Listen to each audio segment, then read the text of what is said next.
ദൈവത്തിൻ്റെ സംരക്ഷണത്തിലും കരുതലിലും ഇന്ന് നിങ്ങൾക്ക് നടക്കാൻ ഇടയാകട്ടെ. ഞാൻ വെട്ടുക്കിളിയെ ശാസിക്കും, അത് നിങ്ങളുടെ നിലത്തിലെ അനുഭവം നശിപ്പിച്ചു കളകയില്ല.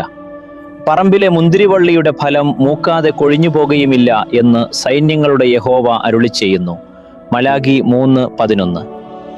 ദൈവത്തിൻ്റെ വാഗ്ദാനം കേവലം കരുതലിൽ മാത്രമല്ല, സംരക്ഷണത്തിലും കൂടിയുള്ളതാണ്. നാം അവിടുത്തെ ബഹുമാനിക്കുമ്പോൾ നമുക്കുള്ളതിനെ അവിടുന്ന് കാത്തു സൂക്ഷിക്കുന്നു. ഇയ്യോബിന്റെ പുസ്തകം 1:10 ദൈവം ഇയ്യോബിന് ചുറ്റും എങ്ങനെ ഒരു സംരക്ഷണ വേലി തീർത്തു എന്ന് നാം കാണുന്നു.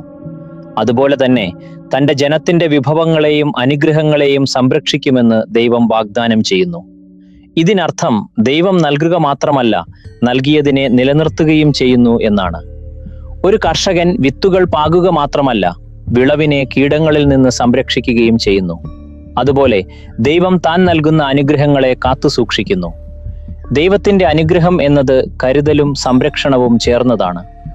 കർത്താവേ, എൻ്റെ ജീവിതത്തെയും വിഭവങ്ങളെയും സംരക്ഷിക്കുന്നതിനായി നന്ദി പറയുന്നു. അങ്ങയെ എൻ്റെ സംരക്ഷകനായും കരുതുന്നവനായും വിശ്വസിക്കാൻ എന്നെ സഹായിക്കണമേ. ആമേൻ.